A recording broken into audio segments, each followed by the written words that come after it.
by T.K. Rajalakshmi, a deputy editor with Frontline. Welcome to Inside, Rajalakshmi. I'd like to begin with you, sir. We've come a long way ever since the 73rd Amendment was passed and the Panchayatiraj institutions were given constitutional mandate. How do you look at this journey? It's been a mixed bag. Evolution of functions and finances as well as the recommendations of the committee in greater detail in just a bit. But Mr. Budgal, as Mr. Raghunandan also pointed out, this was a landmark step in the evolution of local governments in the country. This was a historic step. How do you look back at this journey, and has it lived up to the expectations and the hopes that were entertained at the time? I think, you see, it's very difficult to say that it has been a success. I mean, in spite of the fact that it's spectacular, it's very entitlements, it's giving you various schemes. It's giving you various schemes in which people are being employed at salaries of 2,000 because they're reacting, at various levels. And all that the government can do is to give you some kind of rise to be extremely successful.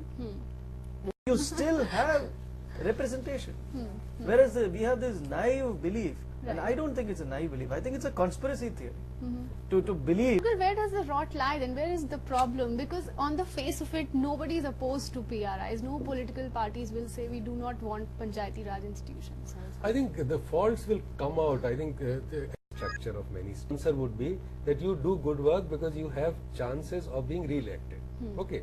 Take yet another break in the program. Stay with us. We'll be right back with the final segment of the show.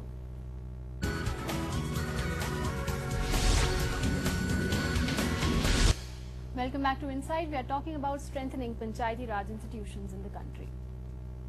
We continue the discussion with Mr. Raghunandan. Mr. Raghunandan, talking about another achievement, one of the major achievements has been the fact that women have been encouraged to participate in elections. They have been given reservation. They are able to participate in this whole process of democracy. At the same time, many often complain that they are just proxies and they have a husband who's acting as the actual sarpanch, and that we are doing it without any capacity building. How do you look at these? I completely disagree. You see, the whole point is, I go with the point made that elite capture is actually a misnomer.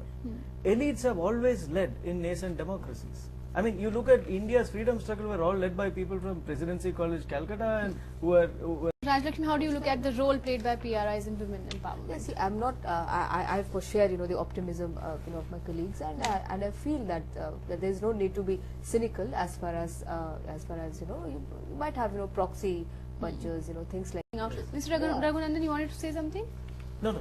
Okay. Well, we've reached the end of the program, and I'd like your final comments now, starting with you, Mr. Raghunandan. How do you see the road ahead, and what do you think is the one major achievement of this particular? Well, I think that, as I said, the political significance of Panchayatiraj is huge, and it is, I think, irreversible.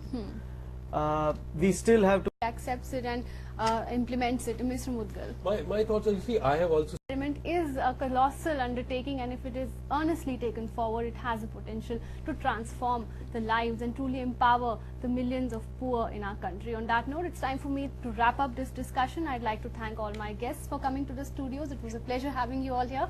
That's it for now in this edition of Insight. Thanks for watching. Goodbye.